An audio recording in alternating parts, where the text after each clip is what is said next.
many boxes. Buenas noches.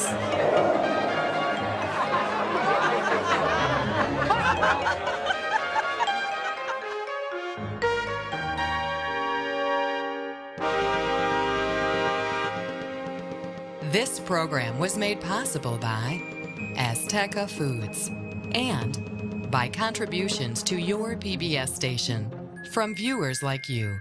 Thank you.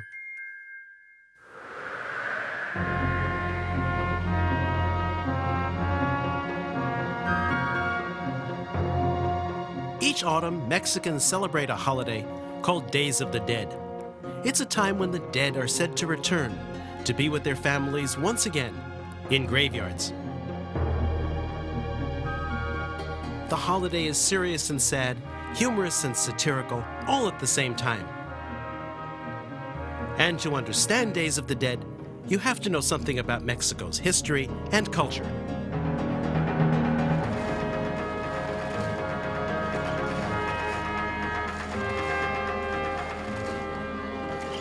Mexican culture comes from two powerful driving forces.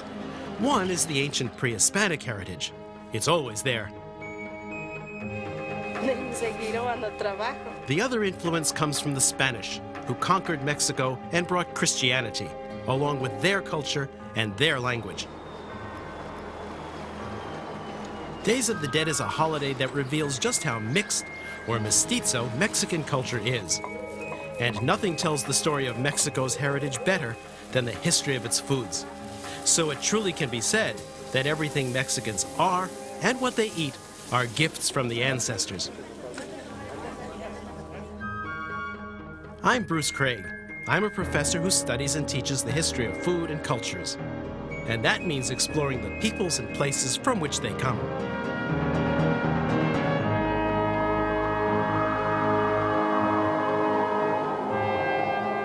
To see how Days of the Dead is celebrated, we traveled through the state of Puebla. Its villages preserve old customs and some of the most historic foods.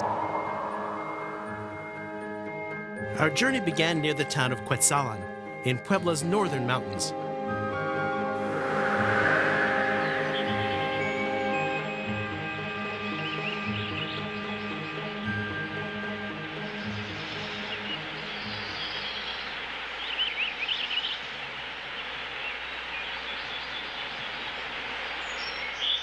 A cloud forest still covers this part of the Sierra Madres chain. This is what Mexico's primeval landscape looked like before heavy deforestation. It rains some 215 days each year. That and the warm climate make for the classic highland jungle.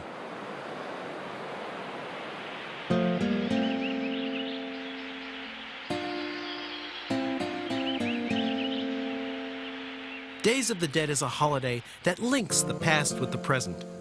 The festival begins in homes, spreads out into public places, and eventually ends in cemeteries. Days of the Dead is an old harvest festival. After all the crops have been gathered, the year officially dies. Christians in old Europe called the holiday All Saints' Day and All Souls' Day. In English-speaking countries, it was called All Hallows' Eve or Halloween.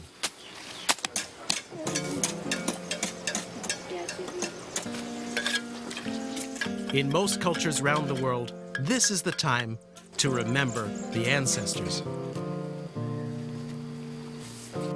In Mexico, the holiday is really 1 week long.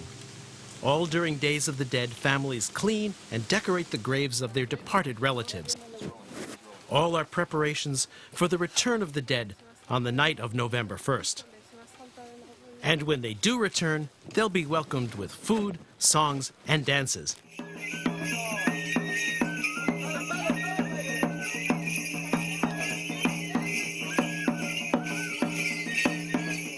In this dance, children from Quetzalan rehearse the famous Dance of the Santiagos. It tells the story of St. James, a famous Spanish hero who slays wicked enemies with his sword.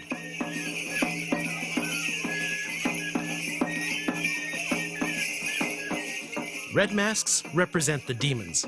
They're called Piltis, or Judases, and they represent the evil dead. The story may be Christian, but the interpretation is native Mexican.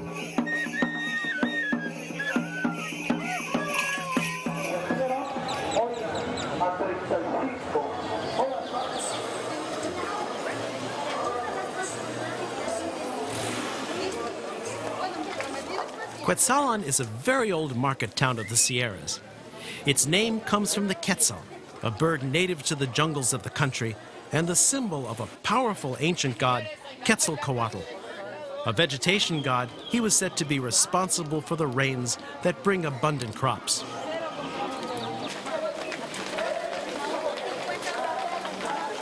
Quetzalan's market is famous, and it's a living history lesson. Indigenous peoples from all over the mountain areas have been trading in here for more than 500 years. The main groups are the Nahuas and the Totonacs.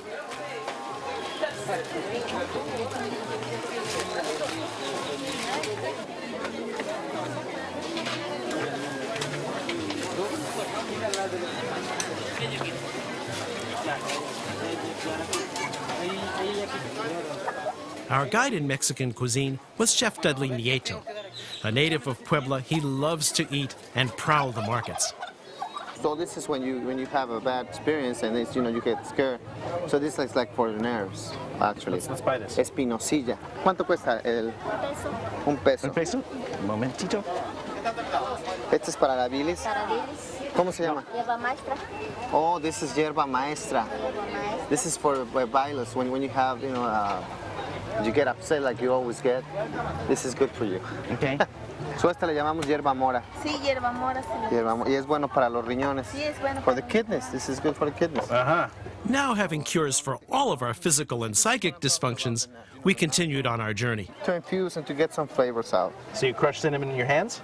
Oh, it Like smells this. great. See? Oh, jeez. So what we do is we always crush it before it goes in. Yeah. So But you can just do it with your some hands. of the flavor will come out. See? Yeah. As you notice. See? As long Like as you this. crush it. Like this.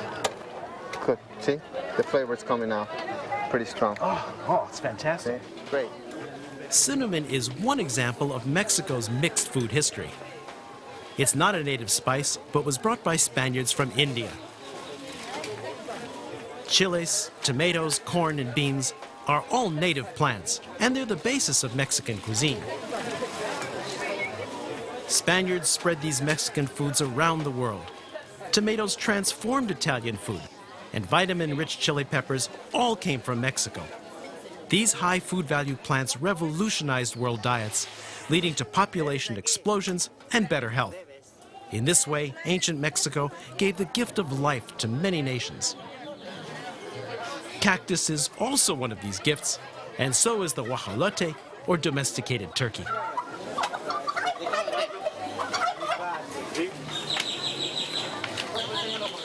The turkey that appears on American holiday tables is really a descendant of the Mexican turkey, and this is what the fowl ancestor really looks like.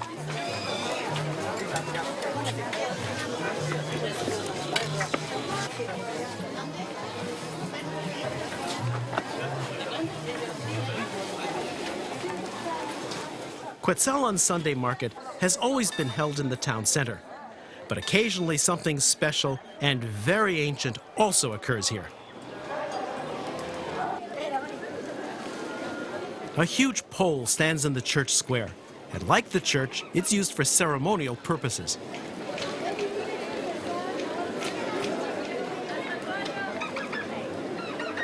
The pole is about 60 feet tall, almost reaching to the top of the church tower.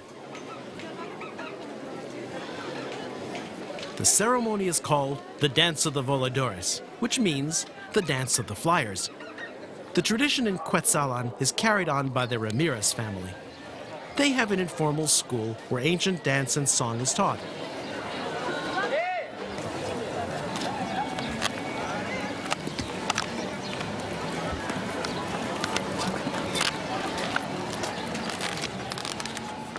The Voladores ceremony comes from the Totonac people.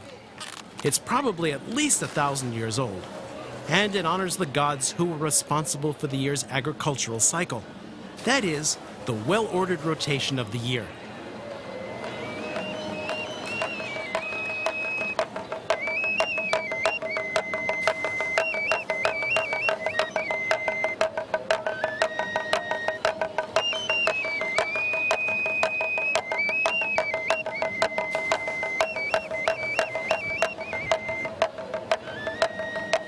The dancer standing on the pole is the sun.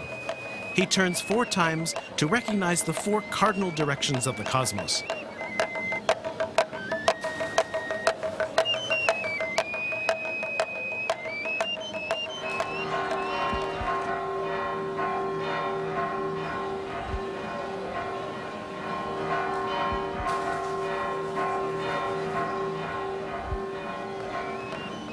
The 4 flyers are the seasons of the year. They also represent the substances that make up the world: air, earth, fire, and water. The flyers twirl 13 times as they descend. The meaning is this: 13 times 4 equals 52. That's the exact number of years in a cycle of the old sacred calendar of the Totonac people. In this region of the Sierras, the Ramirez family are the only keepers of the ancient Dance of the Voladores ritual.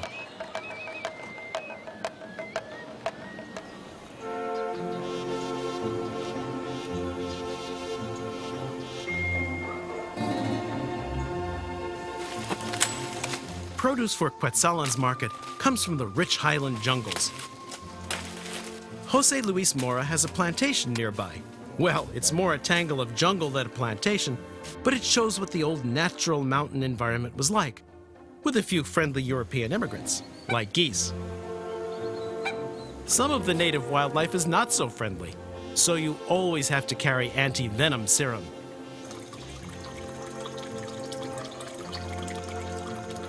Senor Mora's plantation is irrigated by fresh, pure mountain water, and his cash crop is coffee. Coffee was first grown and used in Arabia. It became popular in Europe and the Americas in the late 1600s. Arabica is the best variety, and that's what Senor Mora grows. In Mexico's mountains, it's called Alto.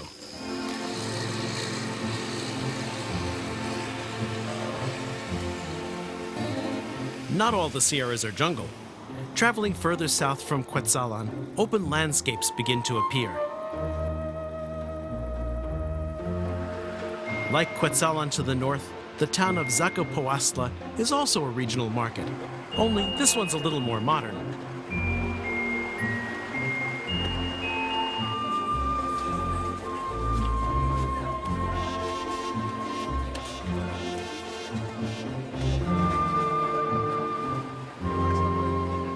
On Wednesdays, the whole town becomes a street market. It's so crowded that you can't just drive up and shop.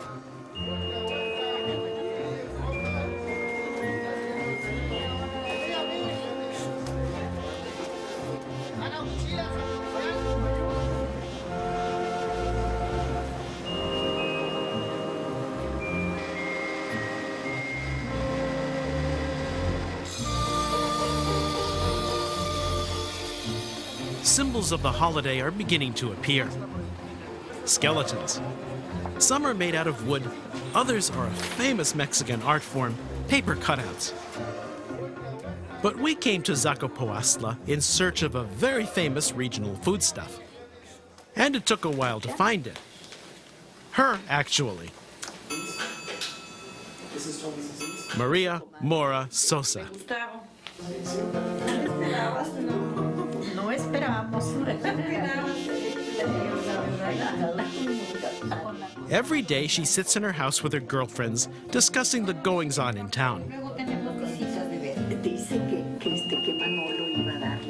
They know everything in town because Senora Mora has a constant stream of visitors. Customers, actually. Now in her 80s, Senora Mora has been making and selling homemade liqueurs for more than 60 years. She continues an old family tradition.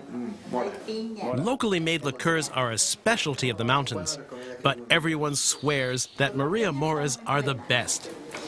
It's made out of what? Blueberry. Blueberry. Different kind of blueberry. Yes. Well, it tastes a little like blueberry and a little like, tastes like blueberry and raspberry. It's very sweet. Very good, isn't it? Oh, it's excellent. That's gonna be the... A ver. Elotes calientitos no con No.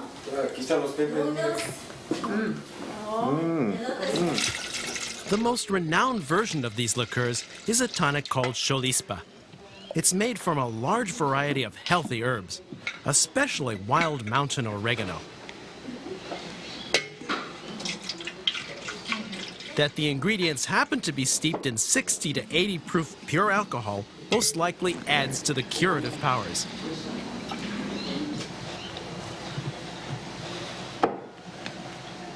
A 300. Sí, pero muy doloroso, muy doloroso.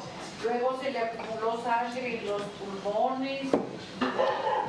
Gracias, señorita. Con permiso. Los dos de mora. These liqueurs can be made from almost any fruit. They're aged for long months, sometimes for years. Most are absolutely delicious. All her friends and customers agree that the liqueurs have highly beneficial qualities. Pero de este no le dieron. Es que se acabó ya.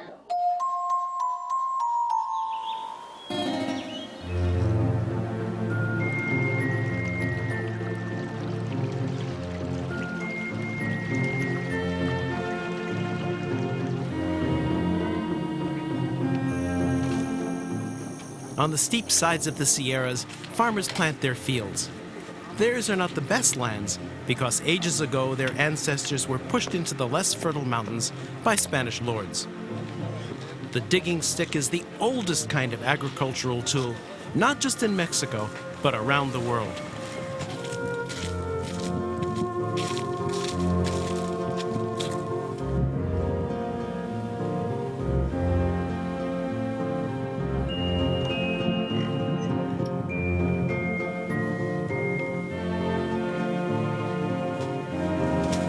Indigenous villages still dot the Sierras. The ways that people live haven't changed much over the past 5 centuries. This house is part of a tiny village called San Miguel. Places like San Miguel are often still self-sufficient. Almost everything people use in the village is still made there by women.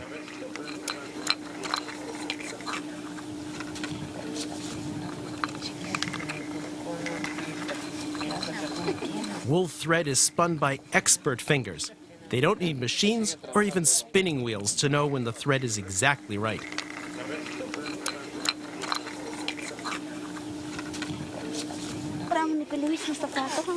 Waist looms are still used to produce the women's woolen skirts, their serapes or shawls, and the wide embroidered belts that signify women's married status. The language of San Miguel is Mexica, a dialect of Nahuatl. It's the language of the ancient Aztecs, but now has many Spanish words mixed in.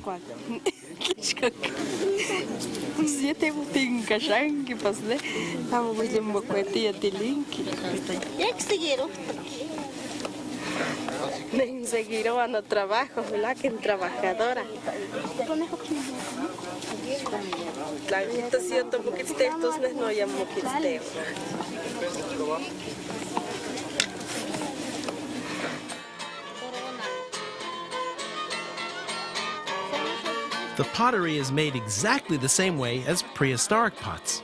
Even shaping the pot with a corncob is the same.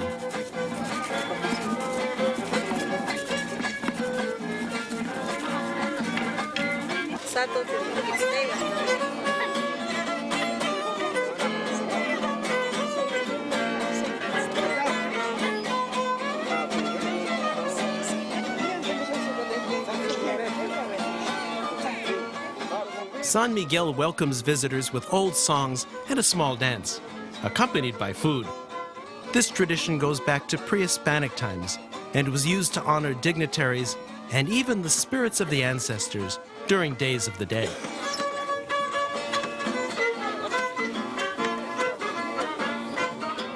Cooks have learned their dishes from their mothers, who learned from their mothers, stretching back many generations. Their dishes haven't changed much over the centuries. Corn tamales with wood ashes flavoring, and a drink called pulque.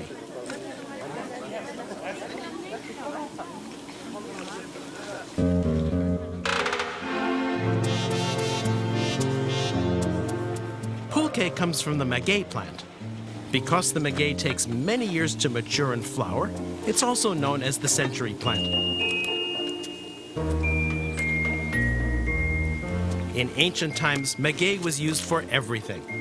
The sharp tip of the plant and fibers were used as needles and thread, and the fibers were woven into cloth. Even the paper-like outer skin is used to wrap food for cooking. The maguey skin adds a subtle flavor to any dish. But it's the juice that's always been the maguey's most important product. The heart of the plant is scraped out, and the sap or honey collects in the hollow.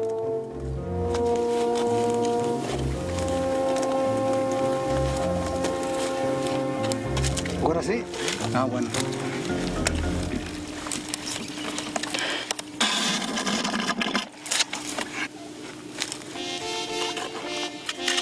The maguey can produce up to 2 liters of juice a day over several months.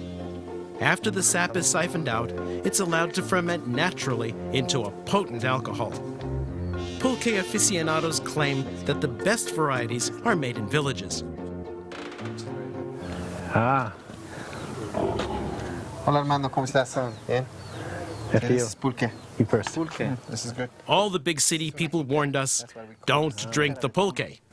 Urban folklore has it that it's not safe. But sometimes danger can intrigue the taste buds. This is great. In pre-Christian times, priests treated pulque as the drink of the gods, and only for their use. You know, it's nice and tart. Sort of, it's sort of citrusy, but different tart. It's good. It's very good, huh? You can't describe it. Yes, it's a different feeling. Excellent. I think Armando should have some. It's for you. Thank you. No, you need some. ustedes. Aztec elites frowned on public drunkenness, but priests claimed that it helped them to enter another state of being. I love this stuff. You kidding me? This is different.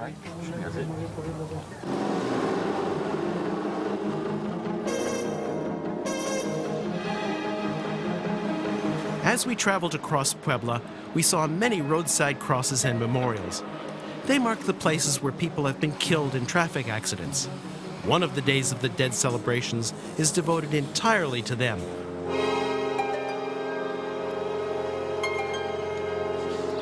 A family is having a memorial built to a recently lost mother and child. Children are especially mourned, so 2 days during the week are set aside to remember them.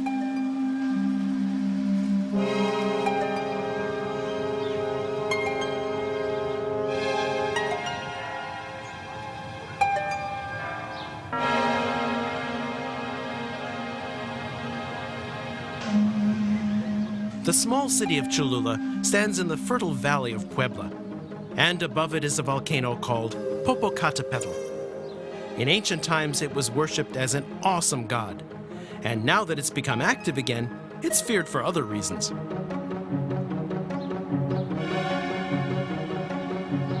Cholula has always been a religious center, and today has about 30 churches. The most spectacular church is San Pedro, which stands on a huge hill overlooking the town.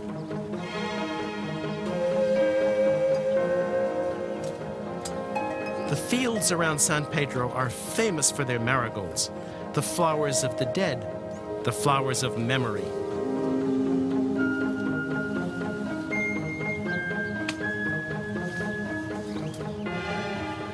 Yellow marigolds called cempasúchil, which means flowers of 400 petals, are especially important for Days of the Dead. Because in the old religion, yellow was the color of death. It meant the south, where souls were thought to go.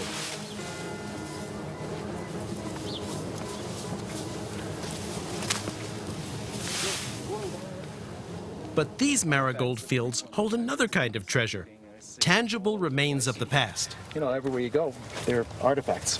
Pre-Columbian stuff. Right? Look. Oh, yeah, right. It's a pottery. Look at that one. Oh, wow. This is a very nice piece. You've seen these before, right? Yeah, it's when I was a kid. I used to came here, and you always find little, little things like this, small pieces of, I guess, pottery. Well, this is sort of disposable stuff from pre-Columbian times, right? What is this? This is like. That is an obsidian blade, dudes, and it's look at these two. Huh. Look. They're wonderful cutting tools. You know better than I, because you use them in your kitchen, don't you? Yeah. Yeah. Used to kill the chickens with this. Yeah, you know? yeah, it's your pre-Columbian kitchen, right?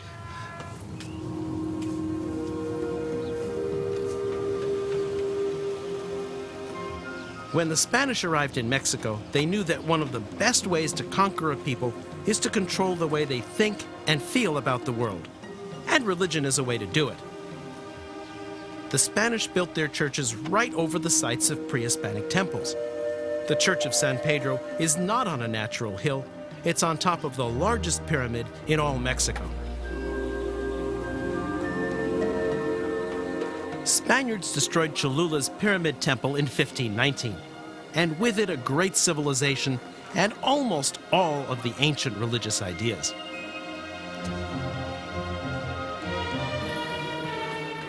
The ruins tell us about that civilization with influences from all over Mexico. These early connections are seen in its architecture, and one of these is Talud Tablero. And it came from Teotihuacan, a great civilization north in the Valley of Mexico. Once these panels were filled with sculptures, but they disappeared over the ages. The archaeologists who reconstructed this site put these in as a reminder, well, maybe an actual reconstruction of what those panels might have looked like in real life. Cholula was more than just a temple. It was a temple city with many buildings.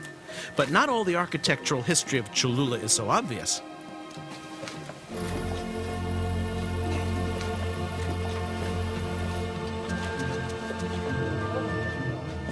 Archaeologists have discovered that the pyramid is really three, each one built on top of another at different times. The oldest pyramid dates to about 200 BCE.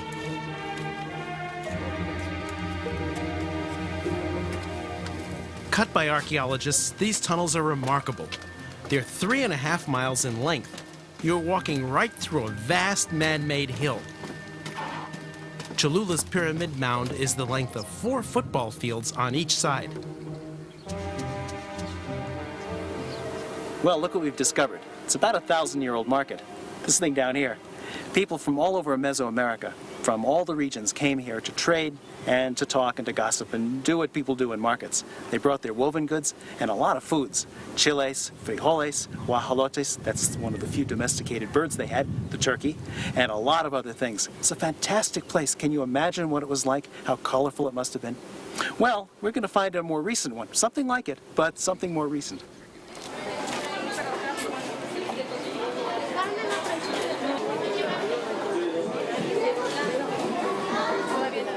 "500 years ago, Cholula's market was outdoors.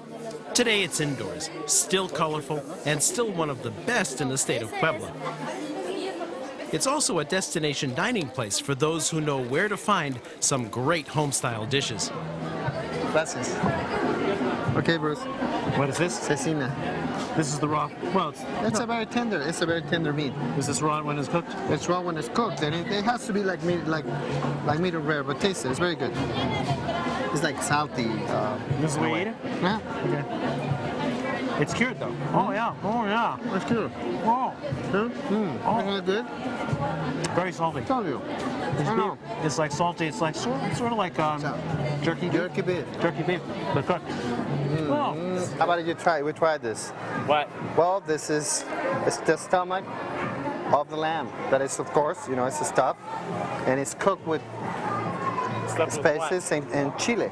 So you have to taste it. It's very good. Very tender. Mario turn. Huh? Sounds Very terrible, good. but it tastes great. It tastes like barbecue. Tastes like barbecue. That's what it is. See? No, except I see little pieces of intestine in there. Exactly. But then you see some pieces of the chili. Stuffed sheep intestine is a European dish. Europeans brought sheep, pigs, cows, and even chickens to Mexico. But Europeans never even heard of chilies before they came to Mexico. Chilies are the defining ingredient in Mexico's food. They come in more than 100 varieties, and each one has its own heat index. But the most intense flavors come from chilies that have been dried. The hidden culinary treasure here is the gigantic blue corn quesadilla filled with wheat lacoche. Yes. Okay, Bruce. Hope you like this. It's all black. Yeah, I know. It looks black. All right, Go ahead. Wheat lacoche is actually corn rust, rot, found on ears of corn in the wet season. If you can ignore its looks and that it's rotted, the black fungus tastes earthy, and it's often called the Mexican truffle. Mixed with melted cheese, a European import, it's the perfect union of two food traditions.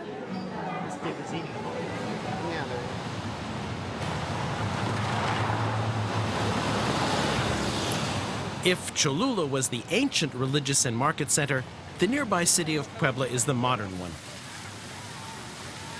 Puebla de Los Angeles, the capital, was founded by the Spanish in 1530. Puebla is one of the best preserved colonial cities.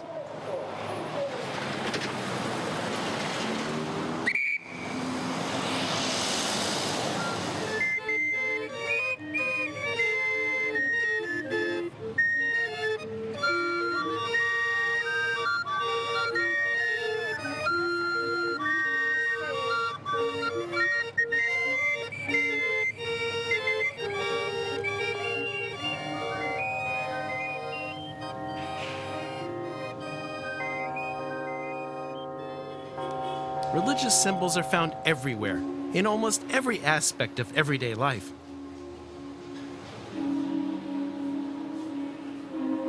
But being religious doesn't mean that you don't have a sense of humor.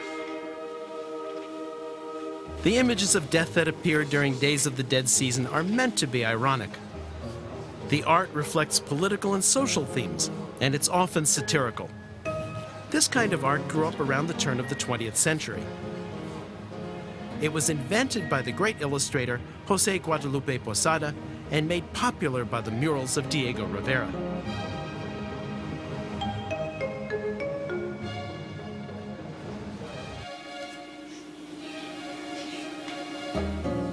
Art is important for Days of the Dead. The Castillo family of Izúcar de Matamoros are among the most celebrated ceramic artists in all Mexico. The children learn the art from their parents. Like their formal schooling, this long apprenticeship in the home workshop prepares them for careers in the arts.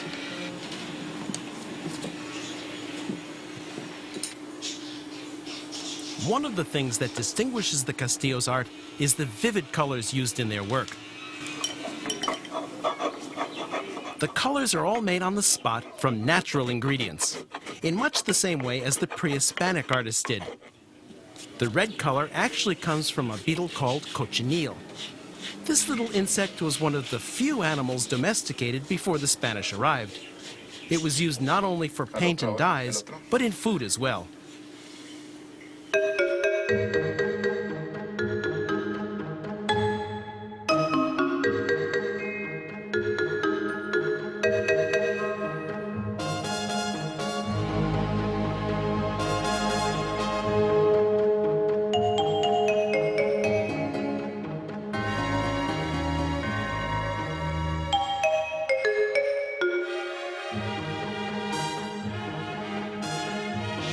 Figurines often poke fun at all the things people think are serious. It's as if to say, in the end, despite our pretensions, we're all equal. Equally serious, equally foolish, and equally dead.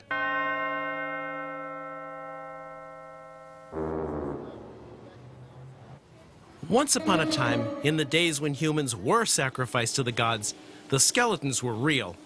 Luckily, today they're made of candy. The Quintana family of Puebla City are among Mexico's best sugar skull makers. The artists pour the melted sugar into pre-made molds. When dry, the skulls are removed and are ready for decorating. Floral designs are common, and the skulls usually have tear streaks.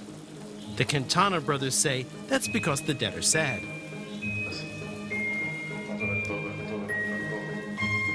The skulls are finished by putting customers' names on them. That's to remind them of their own mortality.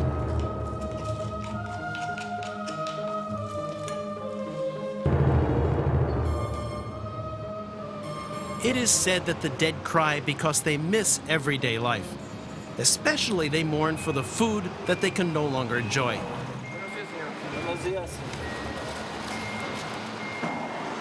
Even simple churros would make them happy. And so would the delicious breads of the season. But there's one special dish that all the ancestors would die for. Poblanos, the citizens of Puebla, like to say that real Mexican cuisine was born in their city. And that's reasonable because Puebla has always been a meeting place for peoples from all over Mexico and the Old World. So it's no accident that the greatest Mexican dish of all, the most mestizo dish, was born here.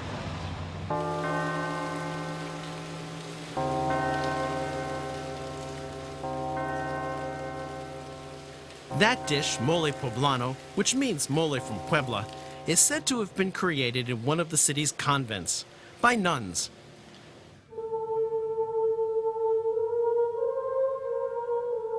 The legend goes that some 300 years ago, the abbess and the nuns of this Domenica house invented mole poblano. They did it to honor a visit by a very special guest, the Viceroy of Mexico.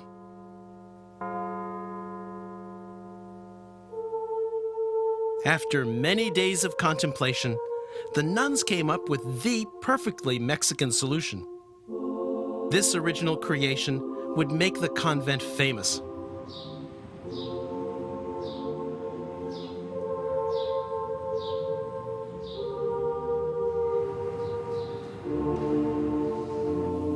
The reason mole poblano was the Mexican solution is that it's a mixture of Mexican and European ingredients, up to 25 in all, but also with a touch of bitter chocolate. Chocolate originated in Mexico and was once reserved for gods and kings. It was added to the recipe as a culinary gesture to the Viceroy. The Viceroy and nobility are long gone, but the great dish made for them lives on. In fact, Poblanos will tell you that nuns still make the best moles. Next to their mothers, of course.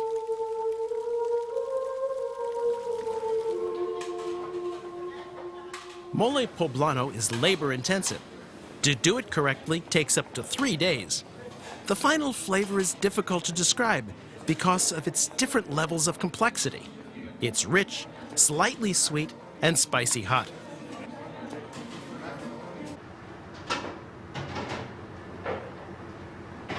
The word mole comes from the Nahuatl language and means simply sauce. So moles can be made from any number of ingredients. One of the best is pipián, made with ground pumpkin seeds.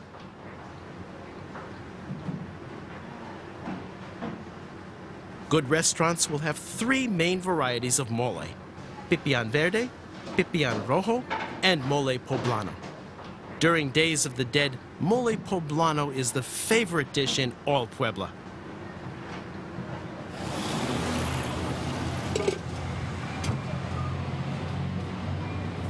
The historic way to make moles at home is in clay pots called cazuelas.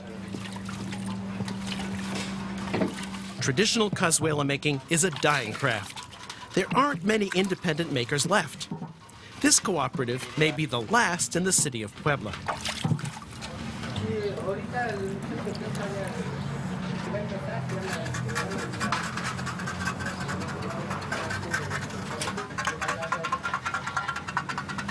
Like the long process in making mole, there's a very long process in making cazuelas.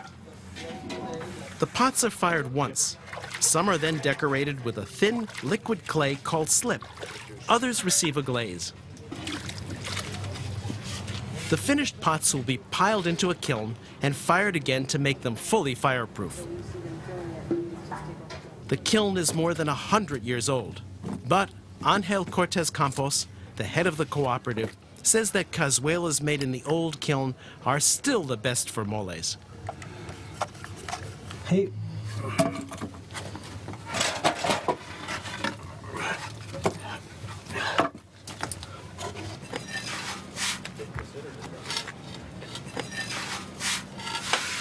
The pots are carefully arranged so that each receives the correct amount of heat for its size. Once the pots are piled in, firing and cooling is an overnight process.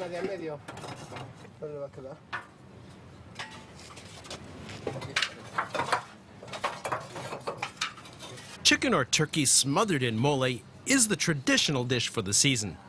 But for truly historic food, we had to try what ancient Mexicans ate and what poblanos today consider delicacies. But first, we had to catch them. Days of the Dead is breeding season for chapulines, or grasshoppers. In season, you'll often see hunters out in the fields capturing these little delectables.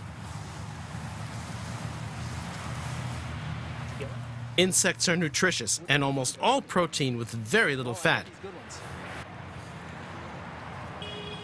Grasshoppers are cleaner than pigs or chickens because they eat nothing but pure grass seeds.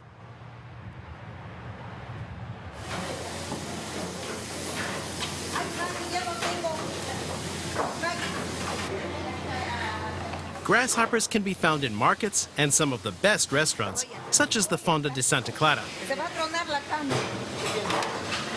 Filete tan pequeño. They're cured in lime juice and then toasted before serving. Eating grasshoppers is not unlike eating shrimp with shells on. In fact, they taste like dried shrimp with lime juice.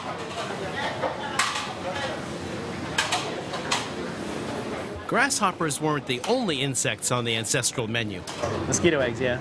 The mosquito eggs from the ahuatl mosquito. Ahuatl, that's the Nahuatl word, Exactly. the ancient Indian word. Okay. Especially, it's the one special mosquito that we use here. Uh-huh. And- Those are the eggs. And That's this is, the mosquito itself. that's the mosquito? So they eat us and we eat them. Exactly. The mosquitoes and their eggs are not eaten raw, but mixed into a batter and made into croquettes. Yeah. And right here, see, this is the chinicuiles. Chinicuiles, well, they look like gusanos de maguey. Exactly. They're gusanos de maguey, but these gusanos de maguey came from the leaves Uh-huh. of the maguey itself. They're Okay. very good. Let me see. All right, I'm gonna do this. This is Mexicano style, right?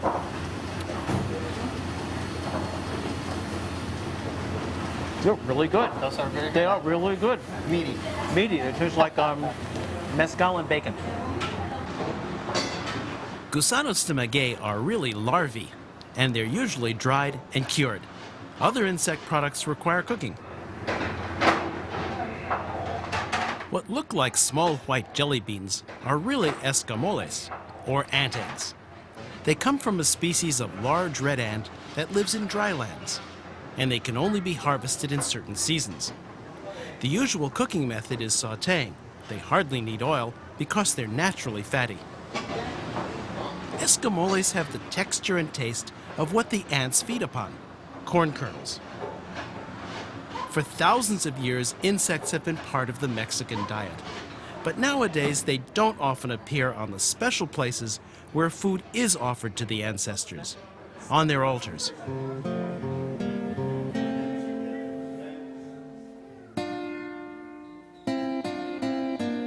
Almost every family sets up an ofrenda, or altar, for a family member or friend who has died.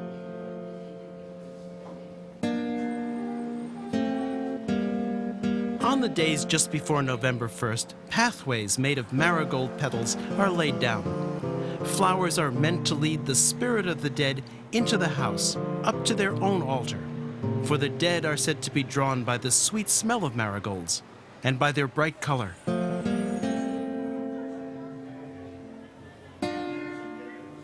In homes, ofrendas are fairly serious. But in public places, ofrendas have a different character. They're a kind of public art, with all the sadness and humor that Mexicans invest in the holiday.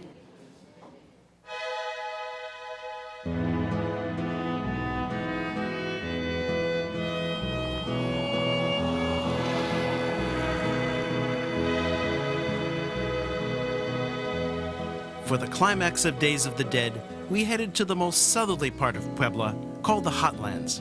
And with good reason. The land is dry for much of the year.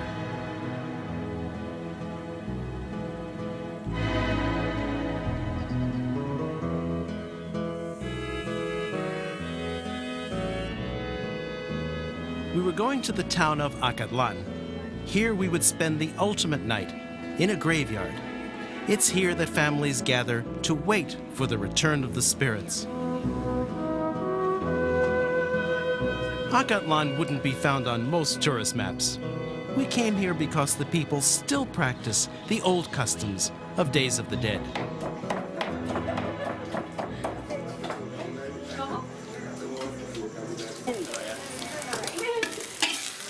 Our friends in Acatlan said that the best cooks in town operated a small one-table restaurant. They did a good takeout business too. The menu was simple: tacos and pozole.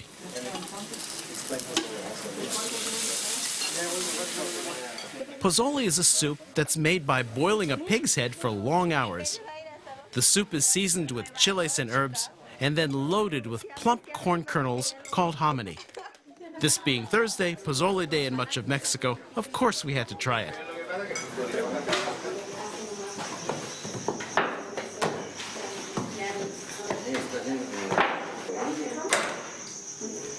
All through the week-long festival, Acatlan's bakeries were busy preparing one of the holiday's special foods, pan de muertos, or bread of the dead.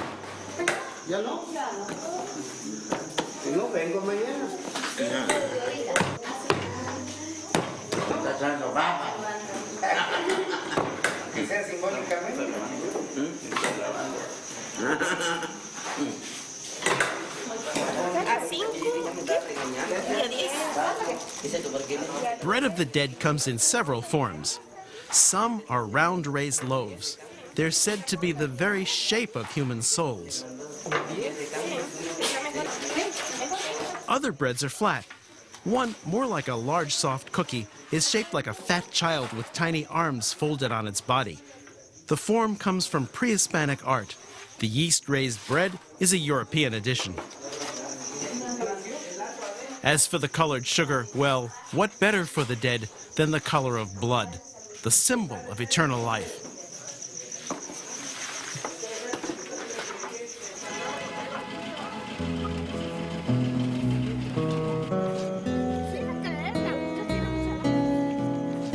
Acatlan is mainly a farming community.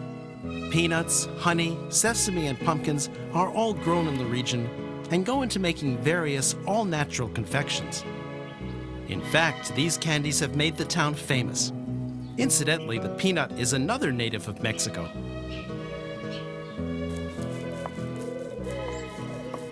Some people still make candies at home. Jamoncillo, one of the best, is made with ground pumpkin seeds. It's really a Mexican version of marzipan.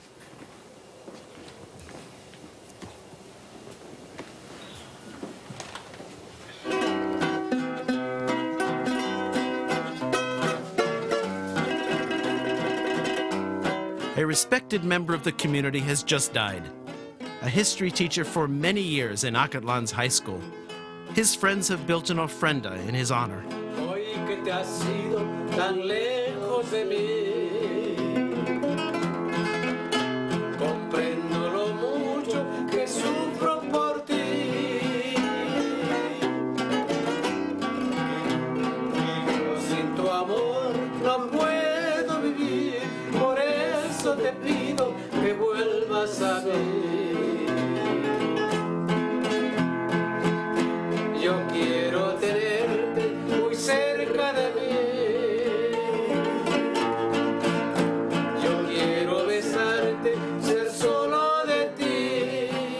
The family sets out the professor's favorite foods. And as an historian, that had to be mole poblano.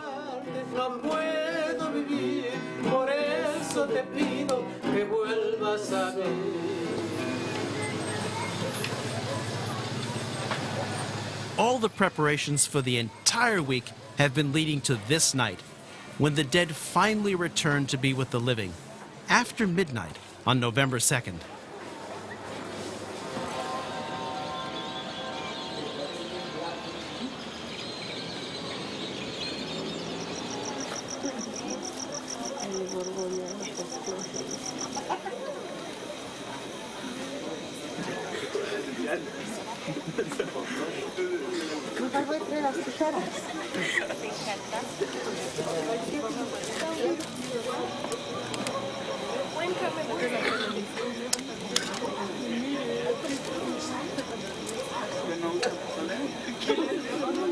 Just about everyone in Acatlan is at the cemetery tonight.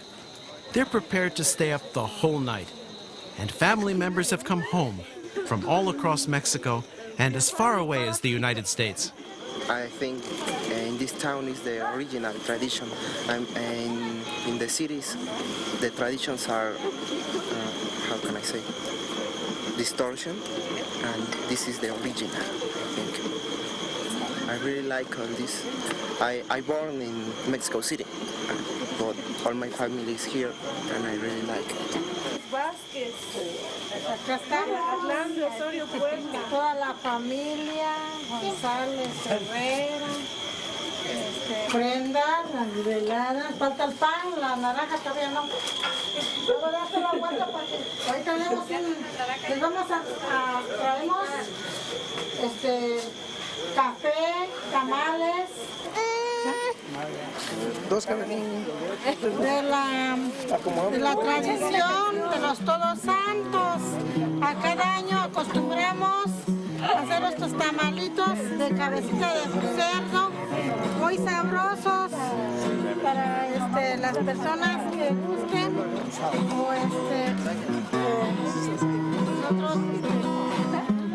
para toda la familia. For those who haven't prepared their own food, there's plenty outside the cemetery for sale. Like families, food vendors are prepared to serve hungry and thirsty customers through the long night. Mexican food, delicious. The best. And the magnificent. Whoa, my God.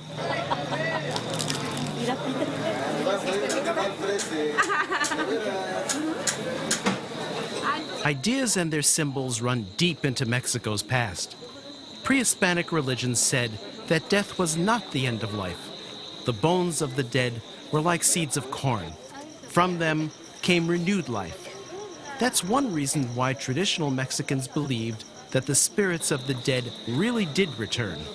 Adiós. Buenas noches. Adiós.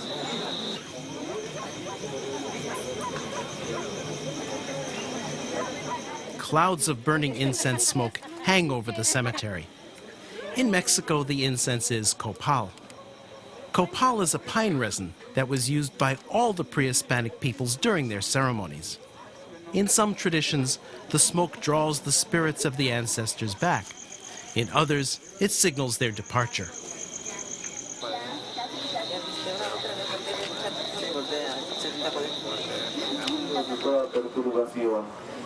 Mientras esperamos la gloriosa venida de nuestro Salvador Jesucristo.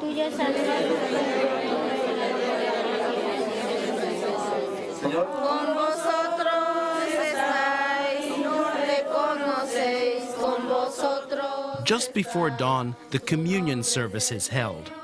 It's communion for the living and in memory of the departed.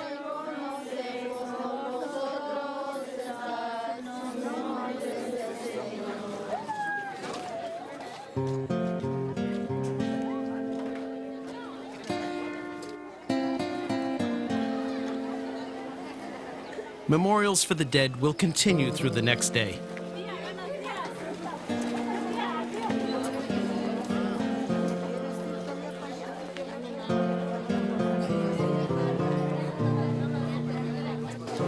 In the old days, when beliefs in days of the dead were more powerful than they are now, the elders of every family or group would end the ceremonies with a prayer, something like this.